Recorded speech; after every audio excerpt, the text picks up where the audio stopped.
My sister, who's an airline pilot, was on the line. "I have to ask you a weird question. Your husband, is he at home with you right now?" "Yes," I said. "He's right here in the living room." Her voice dropped, becoming a strained whisper. "That's impossible. Because I'm looking at him and another woman right this second. They just got on my flight to Rome." Just then, I heard the door behind me creak open. "I need to ask you a weird question. Your husband, is he at home with you right now?" My sister Megan's voice was tinny and faint over the phone, coming all the way from the cockpit of American Airlines Flight 210. I was in the kitchen of our Chicago apartment, and through the doorway I could see Liam sitting in his favorite armchair reading the morning paper.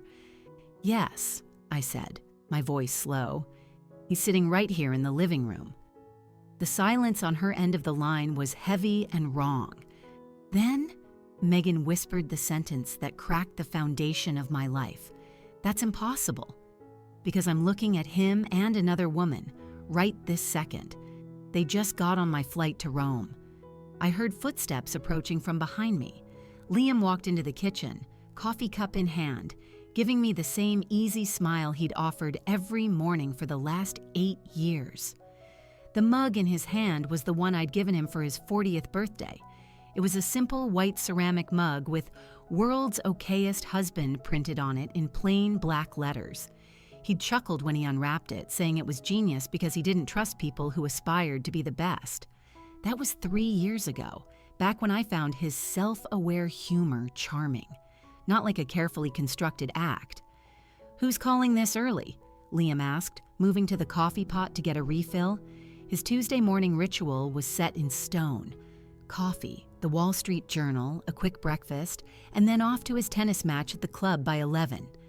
I tightened my grip on the phone, hearing Megan's breath catch on the other end. She was waiting for me to do something, say something, to explain what couldn't be explained. My husband was standing less than 5 feet from me in our kitchen, and my husband was also, apparently, buckling into a business class seat at O'Hare with some other woman. "It's just Megan," I managed to say, shocked by how steady my own voice sounded, doing her pre-flight checks. Liam gave a distracted nod, pouring his coffee with his left hand while scrolling through news headlines on his phone with his right. "Tell her we say hi. Maybe we should finally use those flight perks she's always talking about." Before we go any further, I just want to say thank you for listening to these stories of deceit and resilience. If you believe that truth is the most important part of any relationship, please take a moment to subscribe. Your support helps us share these stories with more people who might need to hear them. Now, let's get back to how this lie started to unravel. The sheer irony of his words made my stomach clench. I watched him navigate our kitchen, moving with the practiced ease of a man who knew every inch of it. 8 years of marriage had built these routines, where the sugar was kept, how he took his coffee, the way he always leaned against the counter instead of sitting at the breakfast nook. "Megan, I've got to call you back," I said under my breath. "Claire, wait. You need to know." Her voice had that same sharp urgency it had 3 years ago when she'd called about our dad's heart attack. That call had also been on a Tuesday morning. I'd been standing in this very kitchen making breakfast when my whole world had shifted on its axis. "I'll call you back," I repeated, and I hung up. Liam glanced up from his phone. "Everything okay? You look a bit pale."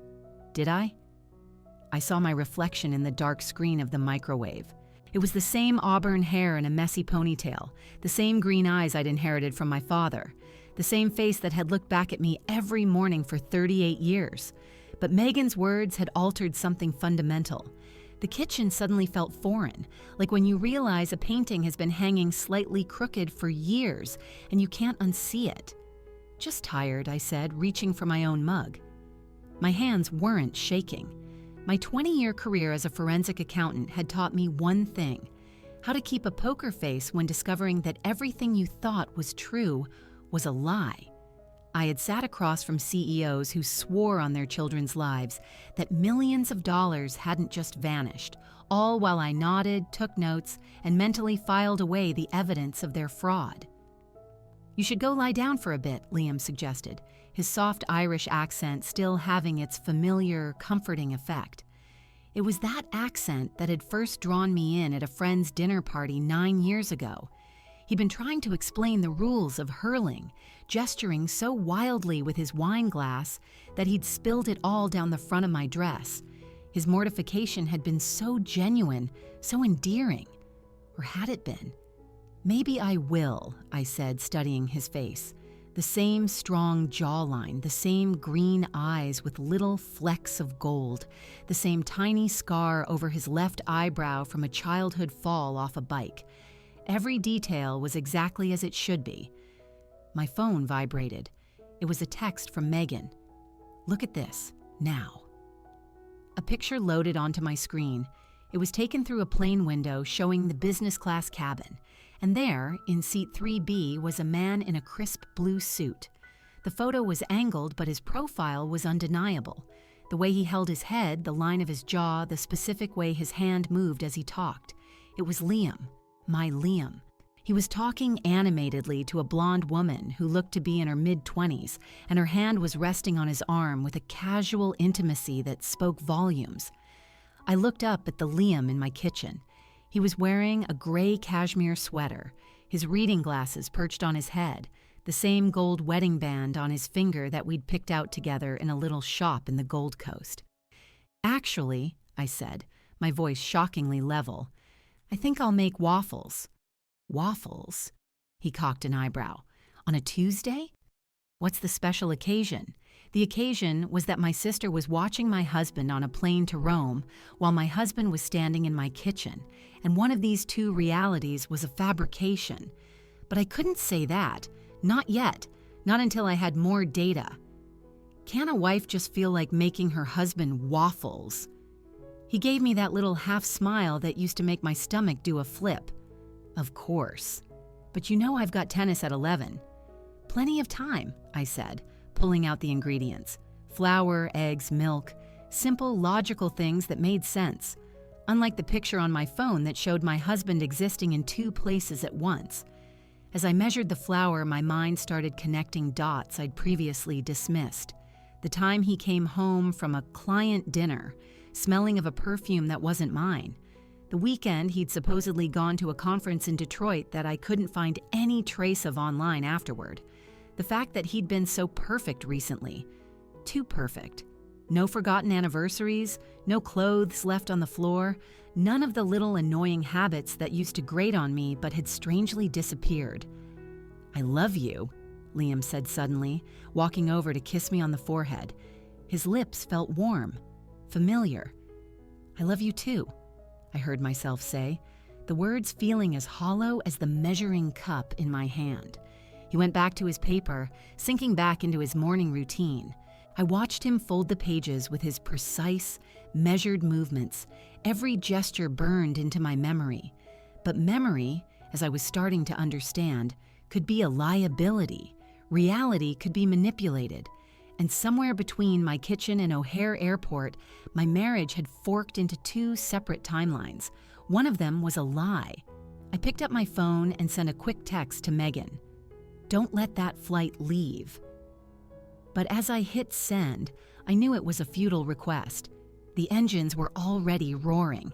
The cabin door was sealed, and whatever game was being played with my life, it had already started. The click of the apartment door closing echoed down the hall as Liam left for his tennis match. I stood at the window and watched him walk out of our building, gym bag slung over his shoulder, his confident stride the same as ever. He turned right, heading toward the athletic club, just like he did every Tuesday and Saturday. It was all so normal, so predictable, except that nothing was normal anymore. The second he was out of sight, I walked with a new sense of purpose to his home office. The antique mahogany desk we'd found at an estate sale in Lake Geneva sat proudly beneath his diplomas from Trinity College and Northwestern.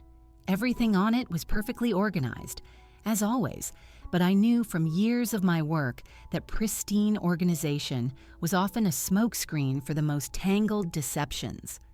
I flipped open my laptop and logged into our joint bank accounts. My fingers flew across the keys with the same speed I used when I was tracking embezzled funds for major corporations.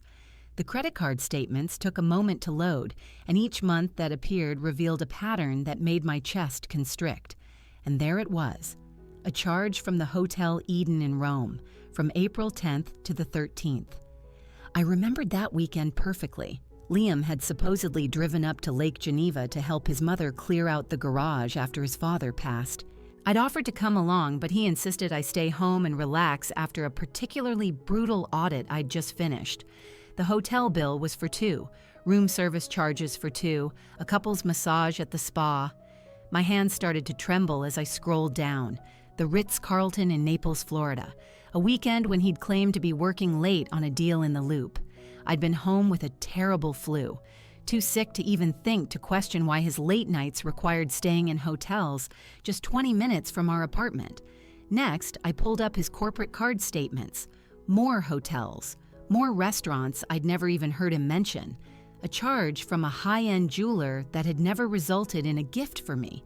My analytical mind, trained to spot these exact kinds of financial red flags, was cataloging each discrepancy, while my heart was desperately trying to find a rational explanation.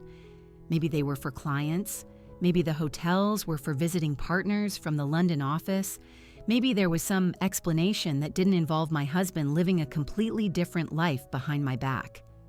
My phone rang, and Chloe Park's name flashed on the screen. "I'm about 10 minutes out," she said, getting straight to the point. "And Claire, you need to brace yourself." What I'm seeing, it's big. Chloe and I had been roommates at DePaul, both studying accounting before our careers took different turns. I went into forensics, while she went into what she vaguely called digital intelligence.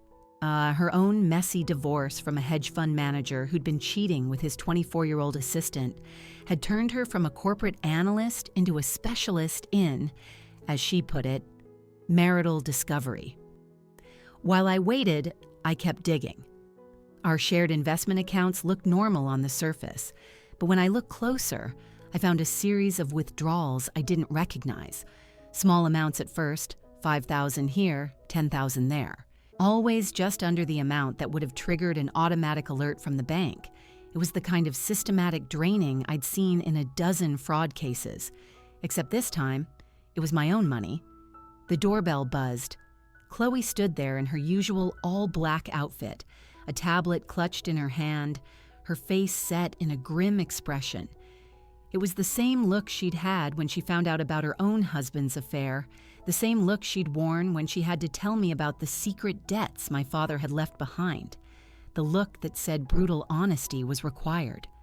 "Show me," I said, leading her to the dining room table. She powered on her tablet, her fingers a blur on the screen. "The woman your sister saw him with is named Isabella Reed. 27. She's a curator at a gallery in River North." A photo popped up. A beautiful blonde, polished and poised in a way that screamed expensive. She's been working in the Chicago art scene for about 2 years. Her social media is locked down tight, but I managed to get into some photos she was tagged in. The images that followed felt like a punch to the gut. Isabella and Liam at a restaurant I'd never seen before. Isabella and Liam at what looked like a rooftop bar in Miami. Isabella and Liam at a black tie charity event on the very same night I'd been in Boston for a work conference. How long? My voice was a whisper. Based on the digital trail, at least 6 months. But Claire, that's not even the weirdest part. Chloe switched screens. "I got a contact to give me access to your building's security feed. Look at this." The video showed our lobby from the previous Tuesday. There was Liam walking in at 6:47 p.m. briefcase in hand. The timestamp was right. It all looked normal until Chloe zoomed in. "Watch his shadow," she said. The shadow on the floor was at the wrong angle. It flickered for a split second as he walked under the main chandelier. It was a tiny detail, invisible to a casual glance, but to someone actively looking for a forgery, it was a glaring error. "This is deep fake technology," Chloe explained. "Someone has been digitally inserting footage of him into your building's security logs." This isn't some amateur job, Claire. This is sophisticated stuff, the kind of software that costs a fortune to run properly. I stared at the screen, my brain refusing to process it. Why would anyone do this? That's what we have to figure out, but there's more. She pulled up another file. I talked to a few of your neighbors. Quietly. Mrs. Gable from 3C said something interesting. Mrs. Gable, a 78-year-old woman who lived alone with her 2 fluffy cats.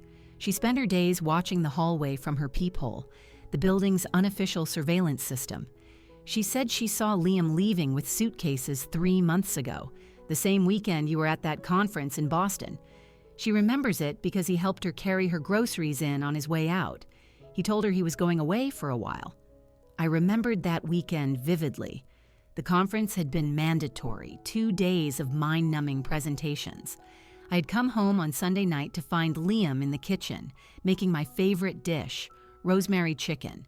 He'd told me he spent the weekend organizing his office and catching up on sleep. The office had looked exactly the same. But he was here when I got home, I said, the words feeling heavy in my mouth. Was he? Chloe asked gently. Or was it someone who just looked exactly like him? The room seemed to tilt.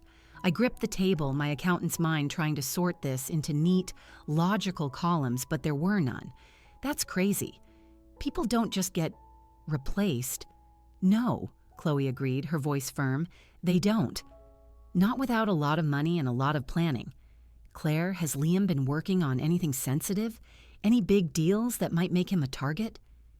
I thought about his recent work, mergers and acquisitions, the usual high-stakes world of investment banking. Nothing seemed out of the ordinary, nothing that would warrant this level of elaborate deception. Unless there was something else he hadn't told me. Another secret to add to the growing list. I need to see all the footage, I said, my voice gaining strength. Every time he entered or left this building for the last 3 months, I need phone records, credit card receipts, everything. Chloe nodded, already typing. I'll get what I can. But Claire, you have to be careful.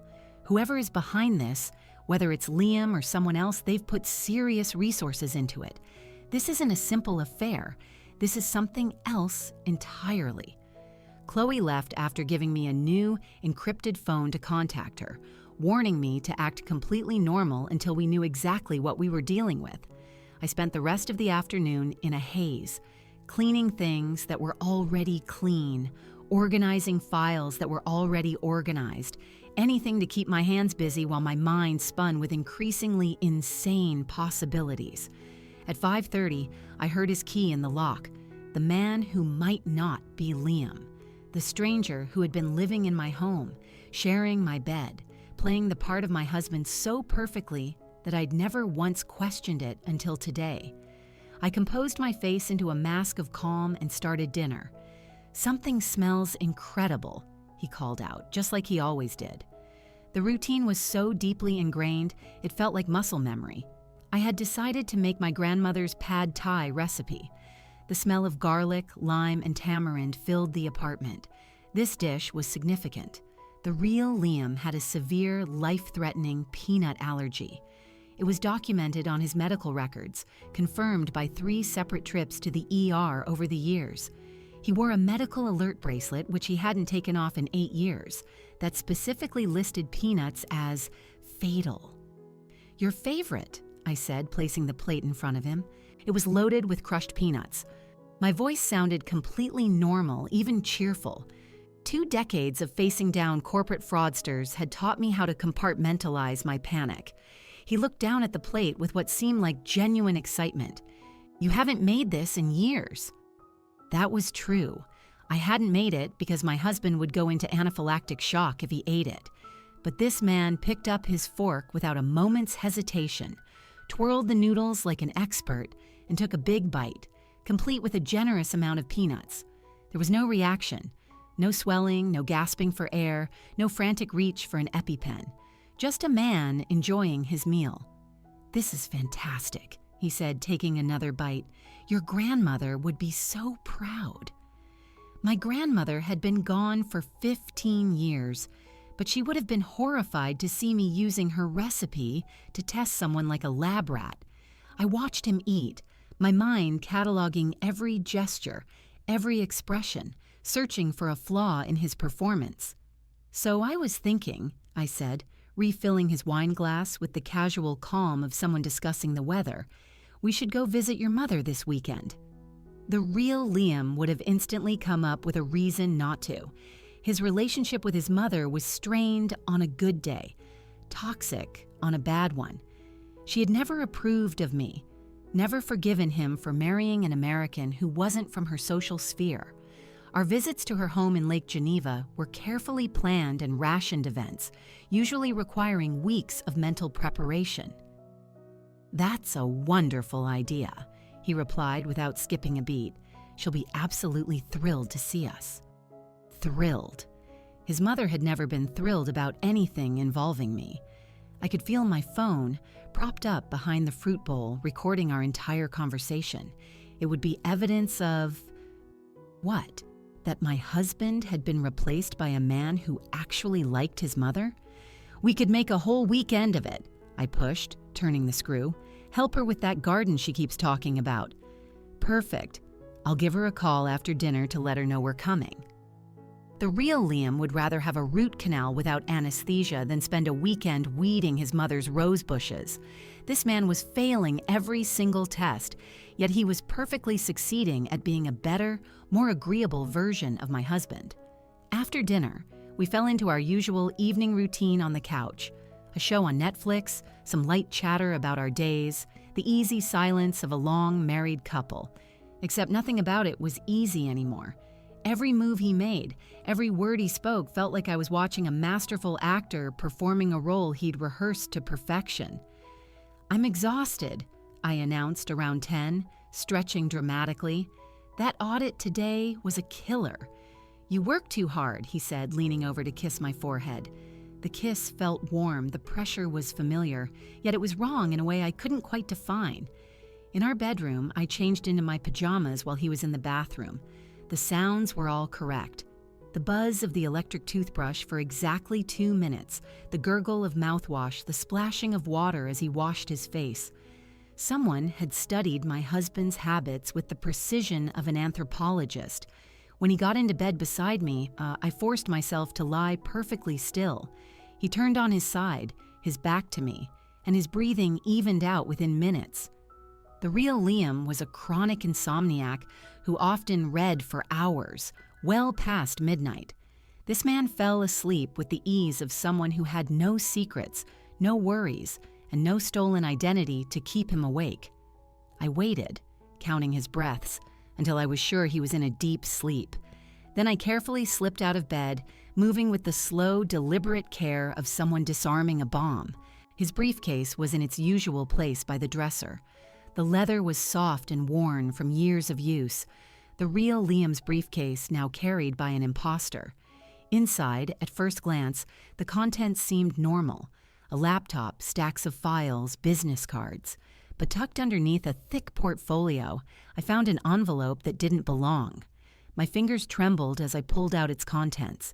It was a pay stub made out to an Ethan Cole with an address in the Bronx, an actors' union card, and most damning of all, handwritten notes, pages and pages of them, documenting my life in excruciating detail.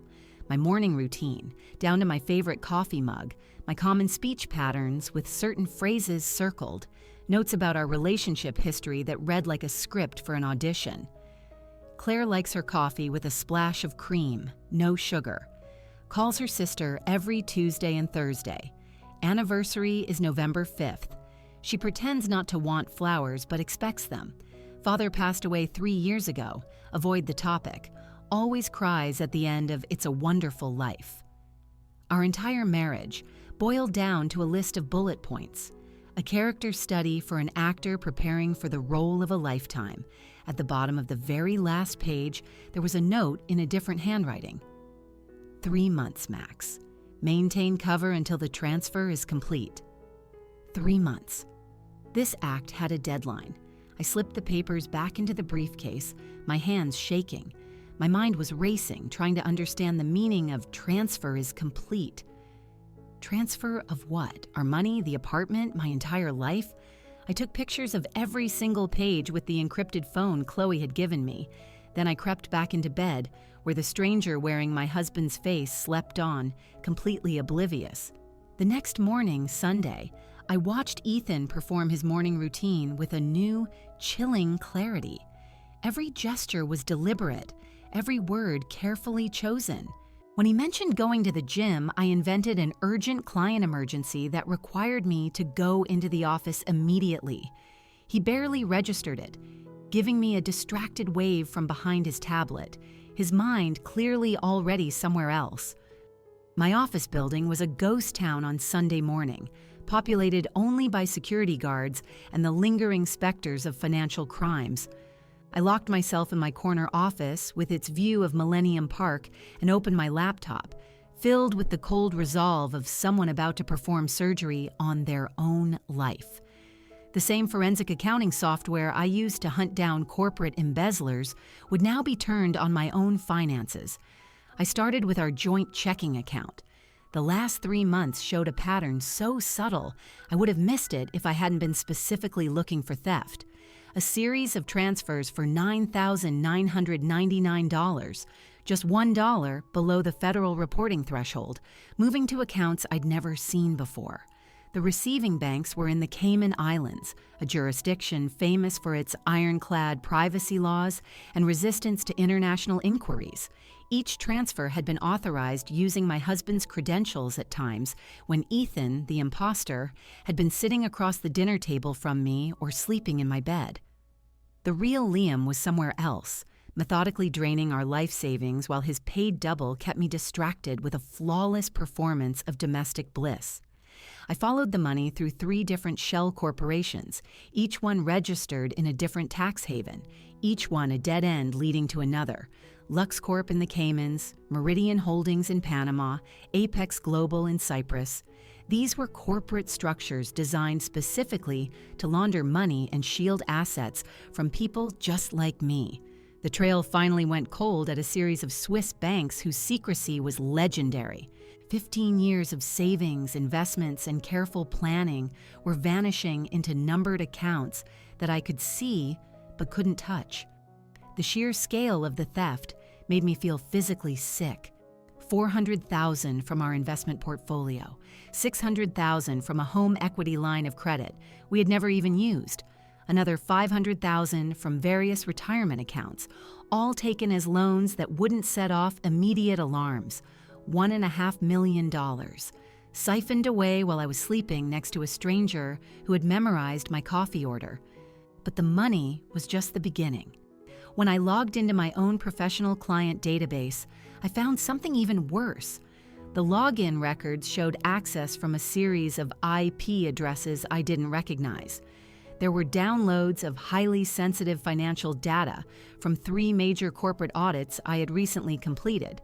This was information that, in the wrong hands, could be used to orchestrate insider trading worth tens of millions of dollars. And every single unauthorized login, every stolen file, every suspicious trade would be traced back to my credentials.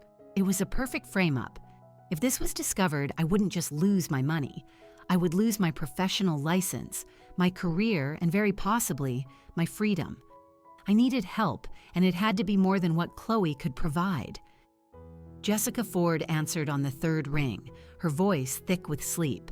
We'd become friends years ago when she was a rising star federal prosecutor, and I was a key expert witness in her fraud cases.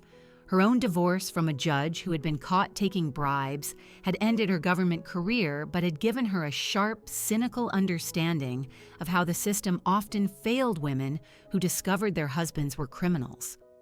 Claire? It's 7 a.m. on a Sunday. I need your help, Jess. Can you meet me at my office? Something in my voice must have cut through her grogginess. 20 minutes, she said, and hung up. Jessica arrived looking like she had thrown on the first clothes she could find, but her prosecutor's mind was as sharp as ever. I laid it all out for her. The financial transfers, the stolen client data, the photos of Ethan's notes from the briefcase. She examined the evidence with the same laser focus that used to make defense attorneys sweat. "This is sophisticated," she said at last. "Professional-grade identity theft, financial fraud, and corporate espionage all rolled into one. But here's your problem. Technically, everything was authorized. Your husband's credentials, his biometrics, his passwords were all used. Without proving he wasn't the one physically present for these transactions, you're in a," he said, she said nightmare. "But I have proof that this man, Ethan Cole, has been impersonating him. An actor who could claim he was hired for some benign reason. Maybe Liam was planning a surprise. Maybe it was research for a book. Without the real Liam here to contradict that story, and he's presumably ready to deny everything from wherever he's hiding, the authorities will move too slowly. By the time they launch an investigation, the money will be gone for good and the trail will be cold." My phone buzzed. Not my regular phone, but the encrypted one Chloe had given me. I'd left it hidden in my desk. The notification was for a new message on a secure app I didn't recognize. Jessica leaned in as I opened it. It was a single line of text from an unknown number. "Check Liam's old phone." I looked at Jessica. "Who else knows about this?" "Someone who wants you to find something," she said. "This feels like they're leaving you breadcrumbs." We drove back to my apartment together. Ethan was still at the gym, his Sunday routine as predictable as ever. I went straight to Liam's office, to the back of the desk drawer where he kept a graveyard of old electronics he always meant to recycle but never did. His old iPhone was there, its screen cracked from being dropped on the pavement 6 months ago. I held the power button, not expecting it to work. The screen flickered on. 5% battery, but it was alive. The phone had been receiving texts for months, all while it was supposedly broken. I opened the messages, my fingers shaking, and there it was. A long conversation with Isabella Reed, going back 8 months. They had shared plans, photos, and details that made my blood run cold. The wife doesn't suspect a thing. Liam had written 3 months ago. "Ethan is perfect. By the time she finds out, we'll be untouchable." The most recent message had been sent yesterday. "Tomorrow we finalize everything. Our usual place in Rome, and then we disappear forever." Jessica stared at the phone. Her prosecutor's mind was already piecing the case together. Tomorrow is Monday. If they're finalizing everything, we need to move tonight. Something inside me shifted. The fear and confusion hardened into a cold, sharp resolve. The same focus that helped me untangle multi-million-dollar fraud schemes would now be used to protect what was left of my life. I handed the phone to Jessica and turned back to my laptop with a new sense of purpose. "What are you doing?" Jessica asked. "Setting a trap." "Liam may have stolen my money," I said, my fingers flying across the keyboard, "but he forgot that I'm the one who knows how to follow it." I was creating a financial virus, elegant in its simplicity, disguised as a set of routine investment documents that I would upload to our shared cloud drive. The code was designed to activate the second anyone accessed our joint accounts from an international IP address. Once triggered, it would instantly freeze every transaction, lock down all associated accounts, and simultaneously send an alert flagging suspicious activity to federal investigators. "Is that legal?" Jessica asked, watching over my shoulder. "It's my own account." "I'm taking steps to protect my assets from theft. Perfectly legal." I embedded the virus in files named Q3 Investment Review and 2024 Tax Prep. Liam's arrogance would be his undoing. He was obsessive about checking our investments before any major move, a habit from his banking days that not even a life of crime had broken. The apartment door opened. Ethan was back from the gym, whistling a pop song. Jessica and I exchanged a look. She understood immediately, slipping Liam's old phone into her purse as I closed my laptop. "Working on a Sunday again?" Ethan appeared in the doorway, gym bag on his shoulder, a convincing amount of sweat on his forehead. "You really need to take a break." "Just wrapping up," I said, my voice even. "Jessica stopped by to go over a case we're working on." He nodded at her with practiced charm. "Good to see you. Are you staying for lunch?" Actually, I said, standing up, I was thinking we could go to that little place in Pilsen for lunch. You know, the one we went to right after our honeymoon? They had that amazing mole. Ethan's smile didn't falter, but I saw a flicker of panic in his eyes. We had never been to Pilsen together. The real Liam and I had honeymooned in Hawaii, not Mexico, but Ethan didn't know that. Pilsen, he repeated, buying time, the little spot where we danced all night. You said it was the most romantic night of your life. Jessica watched the exchange like a tennis match, recognizing the test I was administering. Ethan's jaw tightened almost imperceptibly. Of course, he said finally, but I think I heard it closed down for renovations. A complete lie to cover his ignorance. The place I described didn't exist. I smiled warmly, playing the part of the doting wife while mentally logging another crack in his performance. You're probably right. Let's just order in some Thai food instead. The relief on his face was palpable. Jessica made her excuses, taking the evidence with her. As Ethan went to shower, I made 3 phone calls that would set fires all over Liam's carefully built scheme. First, to Robert Steinberg, the CEO of Steinberg Industries and Liam's biggest client. I kept my tone casual, concerned but not panicked. Robert, I'm so sorry to bother you on a Sunday. I was reviewing some adjacent accounts and noticed some strange activity in your company's investment portfolio. It's probably just a clerical error, but you might want to have your team take a look. The seed of doubt was planted, watered with just enough worry to guarantee an internal audit that would lead straight back to Liam's unauthorized access. My second call was to Jennifer Wu at Phoenix Capital, with a similar story about a mysterious transfer that didn't fit their usual patterns. My third was to David Martinez at Meridian Financial. By Monday morning, 3 of Chicago's biggest firms would be discovering security breaches, all pointing back to credentials associated with Liam Mercer. As I hung up, my phone rang. The caller ID was for my mother's assisted living facility in Wisconsin. My chest tightened. A call on a Sunday afternoon usually meant a medical issue. Mrs. Mercer? It was Nancy, the facility director. Your mother is fine, but she's very agitated. She keeps insisting that someone is lying about your husband visiting her. I'll be right there. The drive to Wisconsin took 90 minutes. I told Ethan I was dealing with a mix-up with my mother's medication. The facility was beautiful, nestled among trees that were starting to turn shades of gold and red, a peaceful place for lives in their final chapter. My mother's room overlooked a garden, every surface covered with photographs, her memories made solid. Claire, she said, grabbing my hands the moment I walked in. Her grip was surprisingly strong for her 82 years. That woman is lying. I told her Liam was here last month, but she says there's no record of it. Nancy stood in the corner, looking apologetic. The visitor log doesn't show an entry, but your mother is adamant. My mother's dementia often made her an unreliable witness, but she had these moments of piercing clarity, especially about recent events.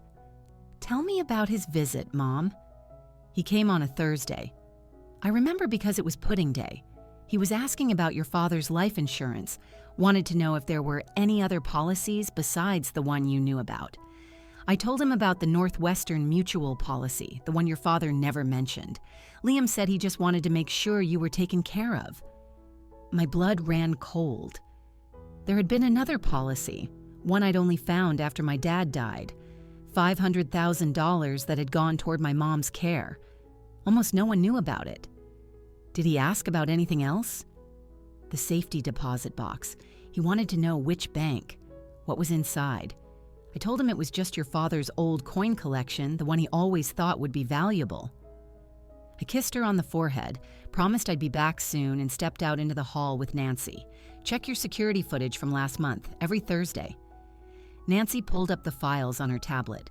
We scrolled through weeks of footage of residents, families, and staff.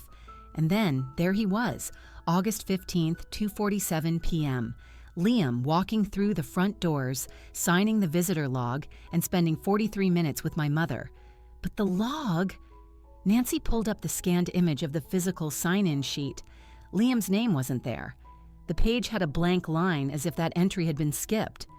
"He signed it," Nancy said, bewildered. "I watched him do it." Someone had digitally altered the archived image, removing his signature with surgical precision. But they had forgotten to check the video footage. Liam had been planning this for months, gathering information on every asset, every policy, every possible source of funds. He had even targeted my own mother, mining her confused memories for financial details. I drove back from Wisconsin with a copy of Nancy's security footage saved on my phone, another piece of evidence in the mountain of Liam's deceit. The Sunday evening traffic crawled along, giving me too much time to think about the calculated cruelty of it all. Visiting my ailing mother to extract financial information from a woman whose mind was already slipping away. My phone buzzed. It was a message from Megan. Her flight had landed at Fiumicino Airport in Rome 3 hours ago. The photos she attached made my hands clench on the steering wheel. Liam and Isabella at a currency exchange, his hand resting on the small of her back with an easy intimacy. Another photo of them getting into a taxi, her head tilted onto his shoulder, both of them laughing at something on his phone. The timestamp was 4:47 p.m., Rome time. The next photo made my breath catch in my throat. They were standing at the check-in desk of the Hotel de Russie, a place where the cheapest rooms were over $1,000 a night. Isabella was wearing a diamond bracelet I recognized, the one Liam had supposedly bought for his mother's 70th birthday 6 months ago. Their body language screamed of a long-practiced comfort. The way she casually adjusted his collar, the way he guided her through the lobby with a proprietary air. This wasn't some recent fling. This was a relationship that might have been going on for years, maybe even before our marriage. I pulled into our building's garage at 8:30 p.m. to find Ethan pacing by the elevators, his phone pressed to his ear. The moment he saw me, he ended the call and his face shifted into an expression of concern. "There you are," he said. "I was getting worried." "How's your mother?" "She's fine. Just some confusion over old financial papers." I watched him process that, saw the subtle relaxing of his shoulders when I didn't say more. Back in the apartment, I made a decision that would either bring everything to a head or destroy any chance I had at justice. I sat across from Ethan at the dining table and pulled out my phone with a deliberate, casual air. "I've been thinking," I said, scrolling through my calendar. "Our anniversary is next month." 9 years since that dinner party where we met. Ethan nodded, his actor's training keeping his face a perfect mask of neutrality, despite the fact that Liam and I had been married for 8 years, not 9. Another failed test. "I want to do something special, a surprise party. Tuesday morning before the markets open. We'll invite all your top colleagues from the firm, your biggest clients. Have them all here at the apartment. Serve champagne and those little pastries from that French bakery you love." His eyes flickered with confusion. "Tuesday morning? That's an odd time for a party. You always say the best deals are made before breakfast. Besides, it'll be memorable, different." I pulled up my contacts, letting a fake enthusiasm fill my voice. "I'll handle all the details. You just need to send out the invitations tonight. Make it sound exclusive, urgent. Tell them it's critical they attend." Ethan hesitated, clearly trying to figure out if this was a new, unexpected part of the script. But refusing would break character, and his primary job was to maintain his cover. "If that's what you want," he said finally. "Perfect. Send them now while I start dinner. I want to see who RRSVPs." I watched him type out the message on his phone, his fingers moving with a clear reluctance. He was inviting investment bankers and major clients, people whose presence would be impossible to explain when federal agents showed up at the door. Within minutes, replies started trickling in, a mix of confusion and agreement. When Liam Mercer summoned you to a meeting, you went. As I prepared our last meal together, I felt a strange pang of sympathy for Ethan Cole.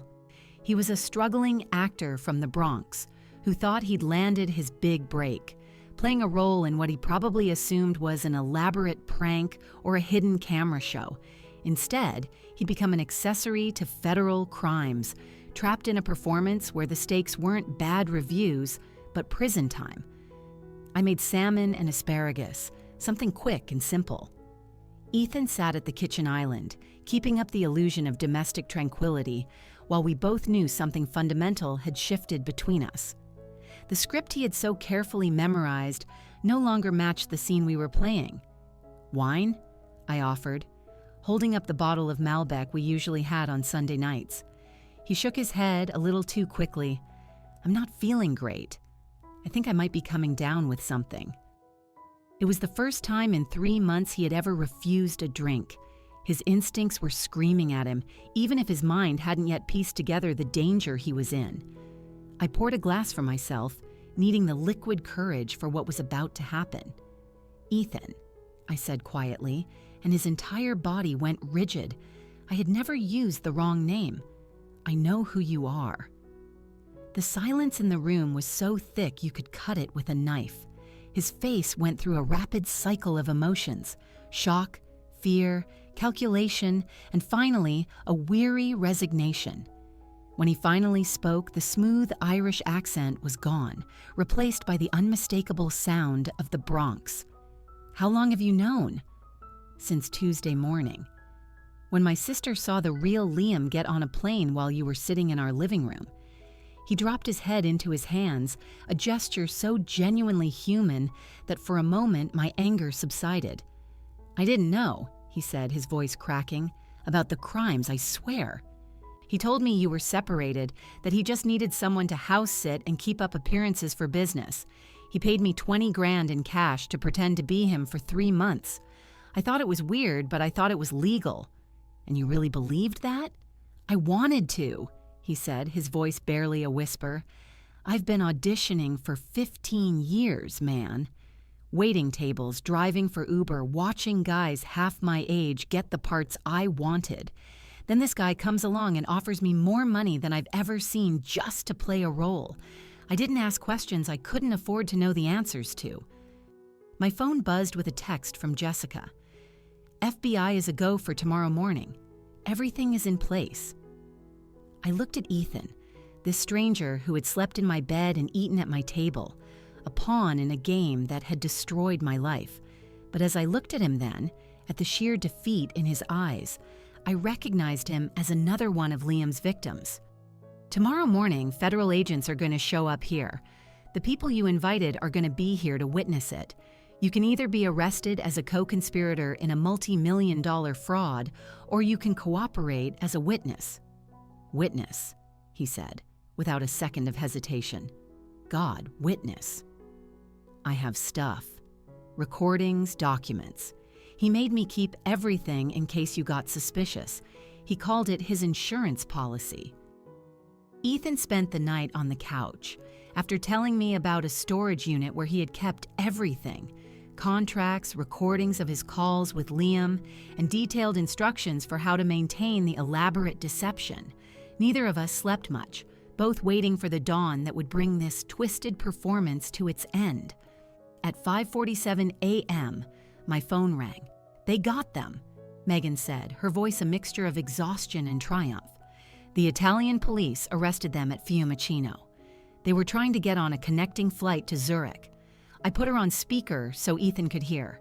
He sat up on the couch, the blanket I'd given him pooled around his waist, looking like a man about to hear his sentence. "It was dramatic," Megan continued. "They were in the first-class lounge when the police swarmed in. Isabella started sobbing, swearing she didn't know anything about any crimes. But Liam, he finally lost his cool. He actually tried to make a run for it. They tackled him right there, in front of everyone. Somebody filmed it. It's already all over the European news." Ethan closed his eyes, maybe finally understanding just how close he'd come to being the one in handcuffs. I walked into the kitchen and started making coffee, my hands surprisingly steady despite the adrenaline pumping through me. Soon, the apartment would be filled with witnesses to the grand finale of Liam's deception. By 7:30 a.m., the first of the guests started to arrive. Robert Steinberg from Steinberg Industries, looking more confused than anything. Jennifer Wu from Phoenix Capital, immaculately dressed even at this hour. David Martinez, and several junior partners from Liam's firm, clients whose portfolios represented billions in assets. They milled around our living room, awkwardly sipping coffee and making small talk about the mysterious nature of the invitation. "This had better be good, Liam," Robert said to Ethan, who was standing frozen by the window. "I canceled a breakfast meeting with my team in Seoul for this." Ethan looked at me, sheer panic in his eyes. The script hadn't prepared him for this. I stepped forward, playing the role of the gracious hostess one last time. "Thank you all so much for coming. I know the timing is strange, but you'll understand in just a moment why your presence here is so important." At 7:58 a.m., I heard footsteps in the hallway, multiple sets moving with a heavy, purposeful tread. Ethan heard them too, and his face went white. The doorbell rang once, a polite, formal chime, followed immediately by a firm, authoritative knock. "Federal agents. We have a warrant."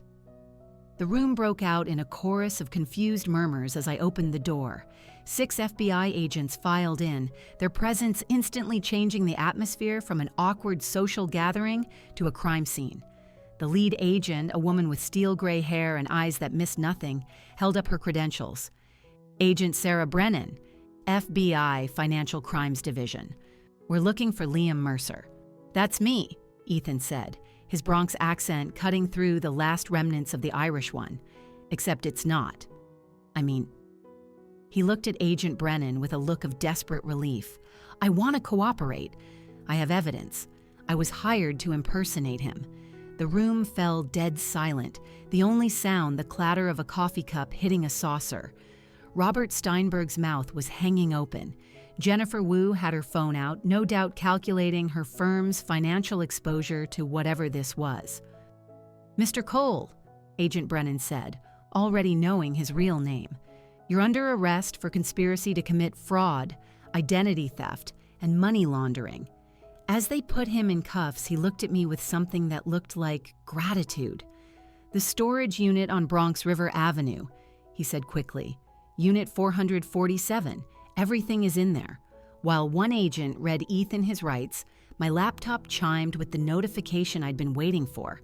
My financial virus had been activated. On the screen, I watched in real time as accounts in the Caymans, Switzerland, and Cyprus all froze simultaneously.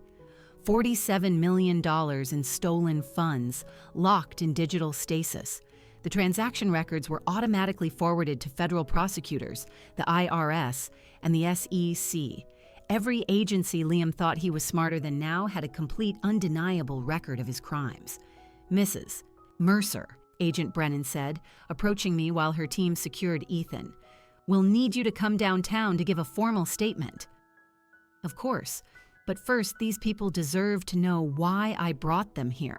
I picked up my phone and played the recording of Megan's call from Tuesday morning. Her voice, clear and professional, filled the silent room. "I have to ask you a weird question. Your husband, is he at home with you right now?" The recording played out, detailing the first moments of my discovery. The assembled executives listened, the dawning horror and comprehension clear on their faces. They weren't here for an anniversary party. They were witnesses to the spectacular implosion of a massive fraud that could have cost them their companies. "Your husband," Agent Brennan announced to the room, "has been stealing corporate secrets and facilitating insider trading using sensitive information obtained through his wife's forensic accounting work. The man you've all been meeting with for the last 3 months was Mr. Cole, an actor hired to maintain the facade, while the real Liam Mercer attempted to flee the country with stolen assets." David Martinez sank onto our couch, his face pale. Jennifer Wu was already on the phone with her legal team, but Robert Steinberg walked over to me, his expression a mixture of shock and grudging admiration. "You figured it out. You set all of this up." I gave a small, exhausted nod. He was counting on me not noticing, or not being able to prove it if I did. The audit irregularities I mentioned on Sunday, they were real. Your systems were compromised. But now the FBI has everything they need to trace exactly what he took and how he took it. Agent Brennan's phone buzzed. She answered, listened for a moment, then looked at me. Italian authorities have confirmed they have Liam Mercer and Isabella Reed in custody. They'll be extradited to face charges here. The apartment that had been my home, my sanctuary, was now a federal crime scene. Agents were photographing everything, bagging evidence, treating the artifacts of our life together as exhibits. The guests, our supposed friends and colleagues, gradually filed out, each one stopping to offer a few awkward words of condolence or confused thanks. As the last of the agents was leaving, Agent Brennan handed me her card. "We'll need you to testify. Your forensic work and that virus you created to track the money, it's the backbone of our entire case." "I'll be there," I said, and I meant it. The apartment finally fell silent. I stood alone in the kitchen, surrounded by the remnants of Ethan's final performance. His coffee cup on the counter, the blanket on the couch, the little notes he'd hidden around the apartment to remember his lines. They were all just props in a play that had finally reached its conclusion. My phone buzzed with a news alert. It was the video from the airport in Rome, shaky but clear. Liam in handcuffs, his carefully crafted composure finally shattered, being led through the terminal as travelers stopped to gawk. Isabella was beside him, her expensive makeup streaked with tears, her Roman holiday ending in police custody. I watched the video once, then closed my laptop.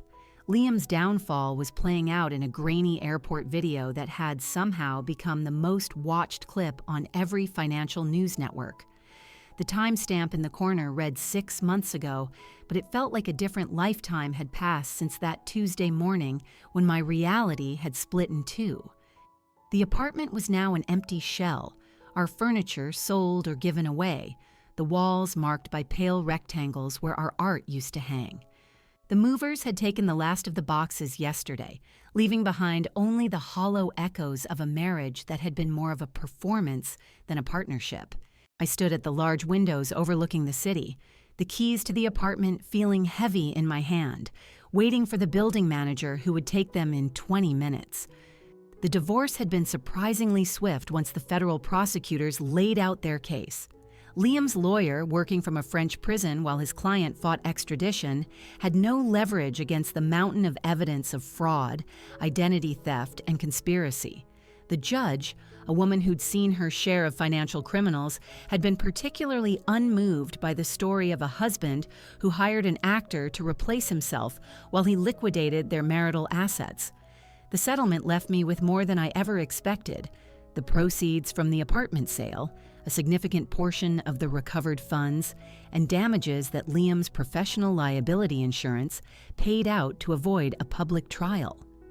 The money couldn't erase the last 3 months of sleeping next to a stranger, or the 8 years I'd spent with a man capable of such profound deception, but it could buy me the freedom to start over.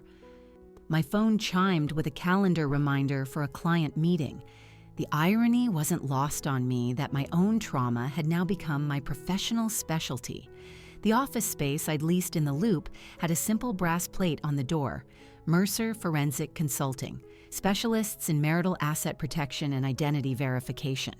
What began as a few word-of-mouth referrals had turned into a full-blown waiting list of women who had a nagging feeling that their own realities had been subtly altered. Just last week, I'd helped a surgeon from the Gold Coast uncover that her husband of 15 years had been using deep-fake technology to appear at medical conferences while secretly running a second practice in Florida. The week before, a theater producer learned her spouse had hired 3 different men who looked vaguely like him to maintain alibis across multiple cities. Each case felt like I was excavating layers of lies, using the same skills that had saved my own life. The building manager arrived and took the keys with a polite, detached air. As I rode the elevator down for the final time, my phone buzzed with a text from Megan. "Giovanni's at 7? My treat." Giovanni's hadn't changed a bit in 40 years. They still serve the same red sauce our grandmother swore was the only decent Italian food you could find outside of Italy itself. The red vinyl booths were still patched with duct tape, the checkered tablecloth still bore the ghosts of 1,000 wine stains, and the owner's son still couldn't pronounce bruschetta correctly. Megan was already at our usual corner booth with a bottle of Chianti open. She stood up when she saw me and pulled me into a hug that lingered. We had grown closer through all of this, the shared trauma forging a bond even stronger than sisterhood. "You did it," she said, pouring wine into the thick, sturdy glasses. "The apartment's really gone?" "Handed over the keys 20 minutes ago." I took a sip of the cheap wine. It tasted like home. Feels weird.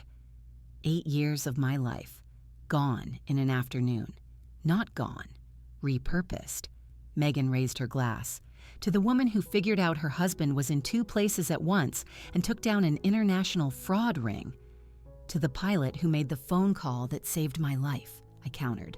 We clinked glasses, the ritual more important than the wine. For months, Megan had carried a heavy guilt about that morning, convinced she had been the one to destroy my marriage. I tried to explain that she hadn't caused the destruction, she'd just exposed it, but survivor's guilt is rarely logical. "I have something for you," she said, pulling a worn envelope from her purse. "It came to my building yesterday, addressed to you, care of me." The return address was from Dayton, Ohio. The handwriting was neat and careful. It was Ethan Cole's.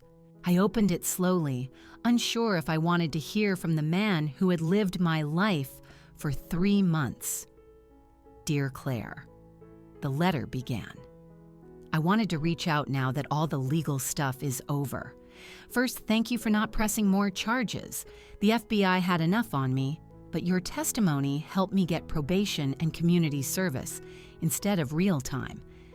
I'm teaching acting classes at a community college out here, finally using my skills for something honest. I tell my students about those 3 months, about how the best performance of my life was also the worst thing I've ever done.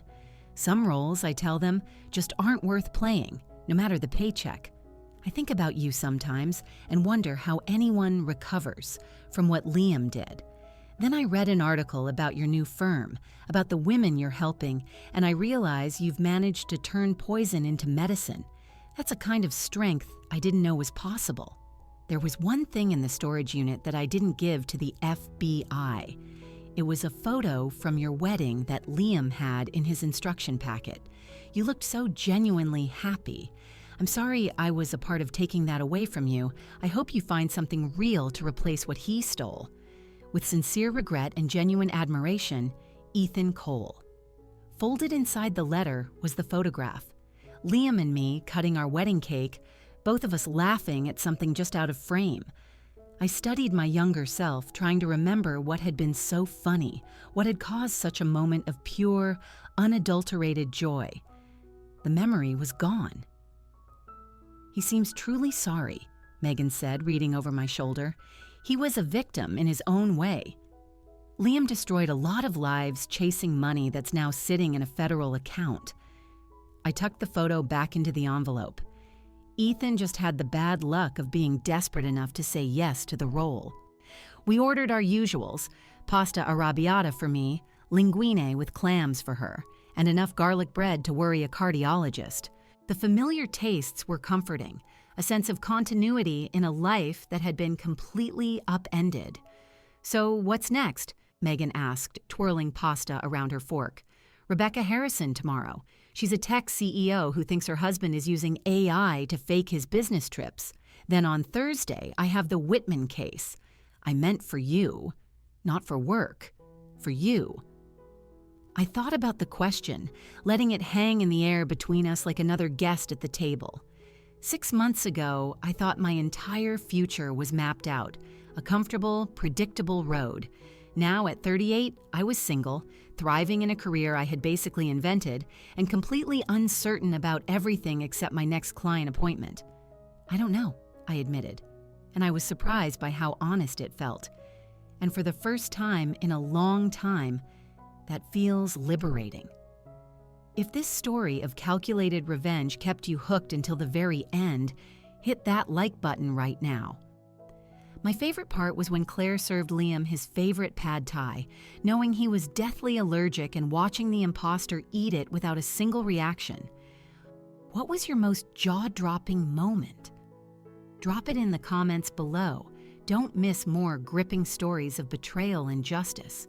Subscribe and hit that notification bell so you never miss an upload. End of story.